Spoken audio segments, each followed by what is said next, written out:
Okay, hello everybody. My name is Rashid Jumatov. I will be holding your seminars on theoretical grammar of the English language. This is our first seminar. Theme of our seminar is Introduction to the Theoretical Grammar of the English Language and its basic units. Okay, so I can say that it is the continuation of our lectures video lesson, our first lectures video lesson. This time we shall mainly discuss the basic units, types of um, practical grammar, theoretical grammar, the constituent parts, what makes up morphology, what makes up syntax, and such kind of matters. So, in my first lecture video, I I mainly discussed with you how um, the, how grammar developed from ancient times till modern times, and we discussed it from the beginning to the modern time structuralism grammar, and so in today's lesson we shall mainly discuss basic units, structures, morphology, syntax, and syntax minor, syntax major. So let's go. Let's start from our presentation. So I will be holding my lesson by the help of this presentation. Theoretical grammar of the English language. So as I said, grammar is formed by means of two parts. This is namely morphology and syntax. So morphology studies forms of words and principles of their changing parts of the parts of speech, how are parts of speech formed, and so on. Word forms. Syntax studies principles of phrases and sentence construction, sentence structure, the relations between sentences. So, these are the subject matters of theoretical grammar. So grammar studies principles of phrases and sentence construction, as I said, system of segmental and supersegmental interrelated elements. Theoretical grammar is aimed at analysis of the languages in order to describe different phenomena of the language and explain their uniqueness, semantic and functional. Okay, the system of language study. Language incorporates the three constituent systems. What are they? Phonological. It means phonological is related to phonetics. Their phonology and phonetics are closely related to each other. And it means they study sounds. Okay? Phonemes. Lexical, which is closely associated with lexicology. Lexical means lexicological unit. Its main objective is lexeme. And the last one, grammatical. By grammatical, we understand morphological, syntactical, and the main unit of morphology is morpheme.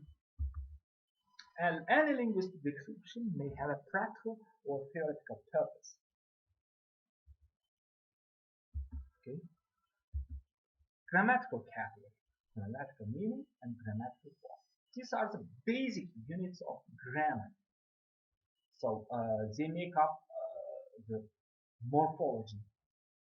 So in order to call a grammatical category, we need grammatical meaning and grammatical form in most cases. So let's describe what are they. A grammatical category is a unit of grammar based on a morphological position of grammatical meanings presented in grammatic forms. The two main types of meanings that are readily observed are the grammatical and the lexical meanings to be found in words and word forms. So, in order to observe a word, any word or word combination, word form, we need both grammatical and lexical meanings in order to call them a word. Grammatical meanings are very abstract and general.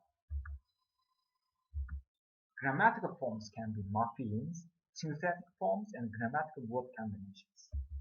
Synthetic forms, unity of both lexical and grammatical meanings in one word. In analytical forms, there are two or more words in which at least one element is an auxiliary. The grammatical category of gender is practically lost in English. For example, waiter, waiters. So, by adding s, we made up its plural form. So it's a grammatical category. The distinction is not universal enough to build up a grammatical category. For example, book and books. S is a form-building morpheme that builds a grammatical form. So, grammatical forms mainly serve to express grammatical, for example, meaning. Types of word form derivation. A. Those limit changes in the body of the word without having resource to auxiliary words. Synthetic types. So, for Uzbek language is mostly synthetical language because in our word form derivation we mostly use suffixes. So in synthetic types we mostly make use of suffixes, affixes, and so on. B. Those implying the use of auxiliary words, so analytical types. I have to say that English is both analytical and synthetic language, but it's mostly analytical because in order to denote grammatical meaning and grammatical form, we mostly make use of form words. So, analytical types, these types consist in using a word devoid of any lexical meaning of its own to express some grammatical category of another word, function word, form word. For example, has visited, is invited, doesn't invite. By means of auxiliary words, we express. Suppletive formations means building a form of a word from another altogether different stem. For example, go, when, I, me, who, better. Suppletive formations are a very significant element, but they comprise a few very widely used words among adjectives, pronouns, and verbs. Now, let's move on to language and speech levels. So, first of all, language and speech are the basic units of grammar. So, without language and without speech, there won't be grammar, there won't be altogether there won't be any linguistics without language and speech. Okay. Language layers. There are two basic layers. There are two layers: basic, primary, and non-basic, secondary. If a level has its own unit, then this level is qualified as basic or primary. If a level doesn't have a unit of its own, then it's a non-basic or secondary level. So let's get back to language levels. So when we call basic primary, for example, grammar, lexicology, phonetics are basic primary layers. For example, maybe stylics is a non-basic or secondary layer. We have to keep it in mind. Let's continue. Hierarchy. From this diagram, we can see that the subject matter of syntax major is text. Syntax So there are six main basic units of linguistics. Six basic um, units. These are syntax major, syntax minor. So both syntax major and syntax minor are constituent parts of grammar: lexicology, morphology, phonology, phonetics. The object of syntax major is text. The object of syntax minor is sentence. The object of lexicology is lexeme or lex. The object of morphology is morpheme or morph. Uh, the object of phonology or phonetics is phoneme or tone. Let's continue. This is the table hierarchy. Non-basic or secondary level is one that has no unit of its own. Stylistics can be said to be non-basic, secondary, because this level has no its own unit. In order to achieve its aim, it makes wide use of the units of the primary basic levels. Stylistics studies the expressive means and stylistic device of languages. So as I said in the previous diagram, so basic levels are, for example, grammar, lexicology. Non-basic secondary levels are stylistics. The main distinction between language and speech is in the following. So, what do we have to pay attention while distinguishing language and speech? Language is abstract and speech is concrete.